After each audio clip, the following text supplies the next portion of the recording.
Hello, community, and welcome back to another Keeping It Real with Dr. Anita podcast. I am your host, Dr. Anita Polite-Wilson, C-Suite Trusted Advisor, Board Director, and Diversity, Inclusion, and Belonging Consultant, helping members of the C-Suite and their teams reframe diversity conversations from difficult to different.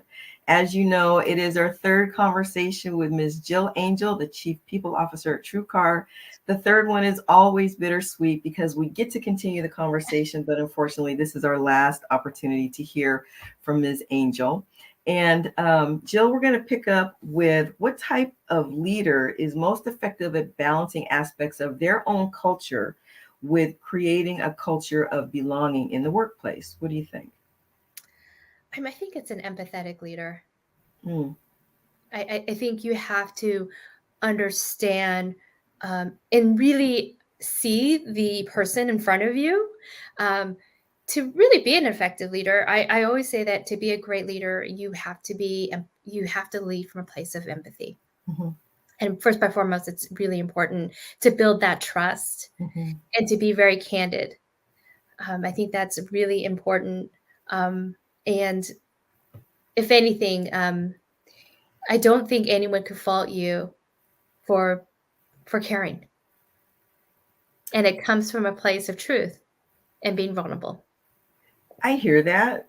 This is the work that we do, though. For leaders who don't do this work, you might hear, I'm too busy for that. Business moves too fast. People should know that I care. What do you say to that leader? Then you'll never get the results long term that you want to have. You won't have the employee that's going to be there for the right reasons. Versus they'll be there because they need a job, but they're not going to be there for a career and feel like, okay, I'm here because employees, I create impact and the business cares about my growth. Mm-hmm.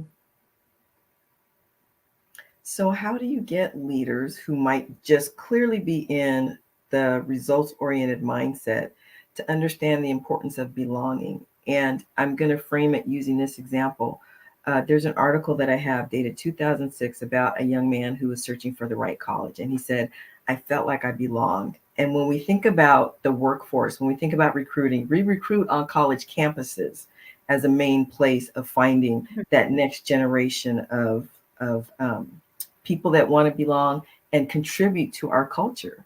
So how do you get leaders who are really results oriented to understand that belonging is really the only way you're going to hit those results?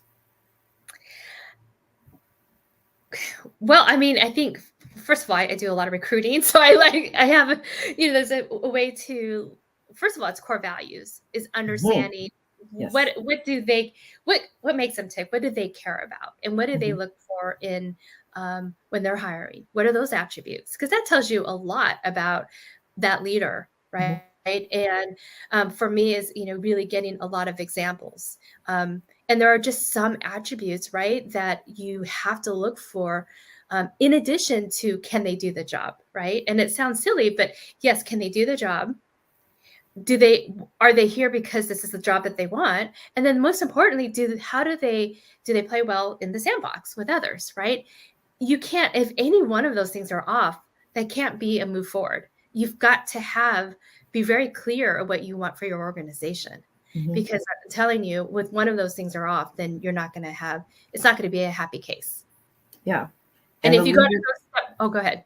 I was just going to say, and the leaders who don't quite see the correlation between cultivating belonging and hitting the numbers, how do you get them there? Because that's huge. I mean, a team is as successful as how the leader interacts with that team. So most leaders want to do the right thing. So it's just helping them and believing that they can get there as long as they have, here we go talking about tools again, as long as they have the tools. And I do believe if their heart is in the right place, right? And that if they have the education and the words and the soft skills, they can get there. A lot of it is just unlearning bad habits. Yes. Say some more about that. It's interesting you would say unlearning bad habits, because my husband and I, we were having this conversation this weekend, and I said, people's attitudes are inherited and they're kind of passed down. And unless they've had an experience that says, wait a minute, what's been passed down to me isn't necessarily the way I want to show up, how do you get people to recognize that? is having that really honest conversation with them. Yeah. I believe in getting that raw feedback. And I always ask everyone, is there any feedback you want to give me? How can I do better as a leader? And I really mean it.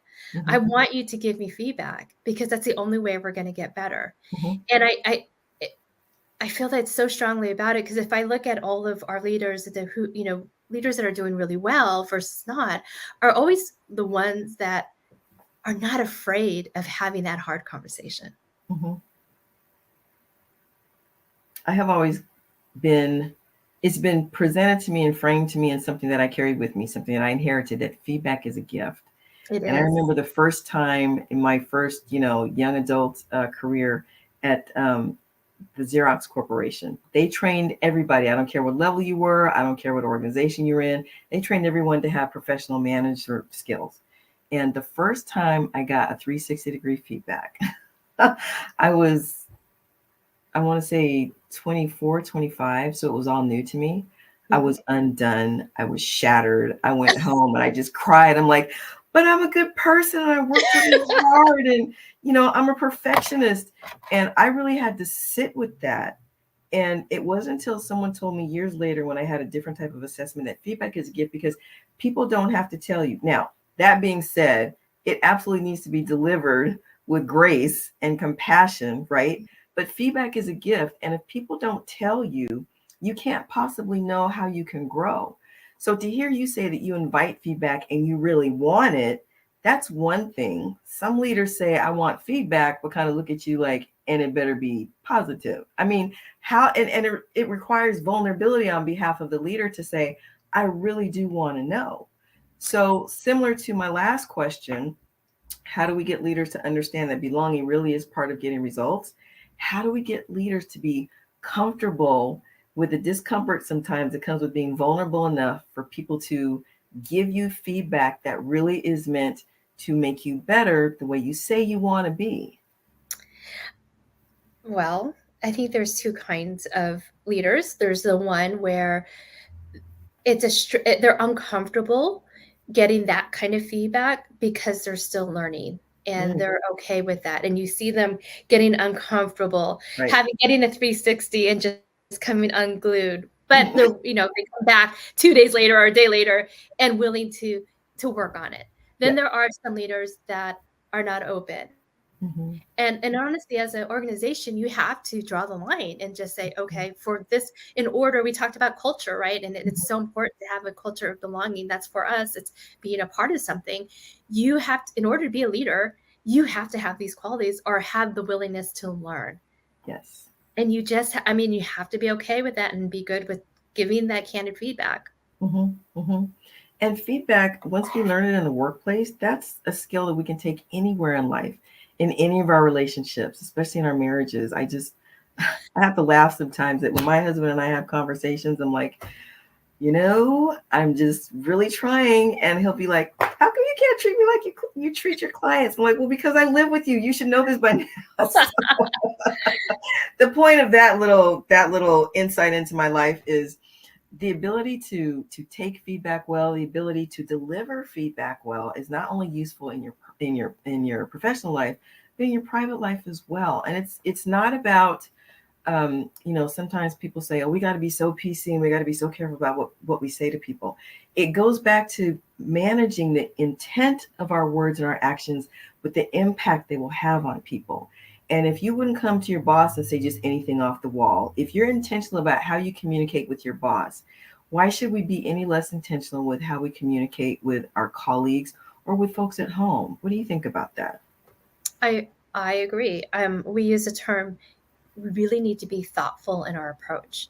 Mm-hmm. Thoughtful not meaning thoughtful in how we deliver something, but thoughtful in really thinking about what message we want to deliver and how we deliver it. Yes. And I Yes. think that's the key. Mm-hmm. When you're a leader, you have a responsibility to your teams, an employee. That's what you signed up for.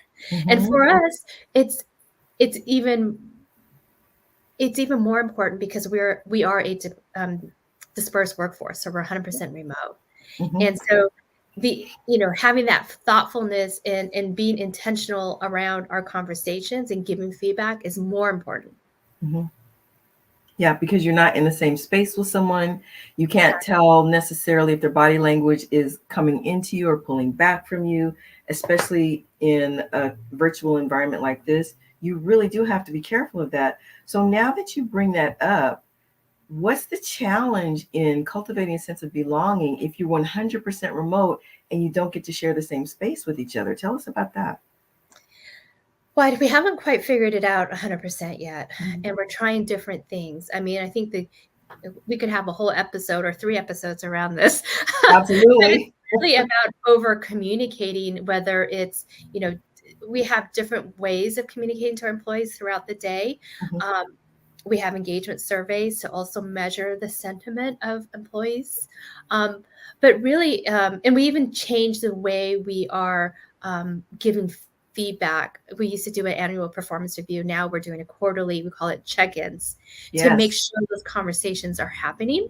Yeah. Those are just a few of the tools that we have. But Mhm. again, when we're interviewing leaders and they're people managers, we're looking for making sure that the values are aligned, that they are candid, they don't mind, they're comfortable having these candid conversations. We're looking for, and it kind of comes, they're tied together, is, do they have courage? Are they Mhm. selfless? I truly believe that every leader has to be a bit selfless in order to be a strong leader. So I think it's all of the above, and I'm going down a path. I hope I'm answering your question. Mhm.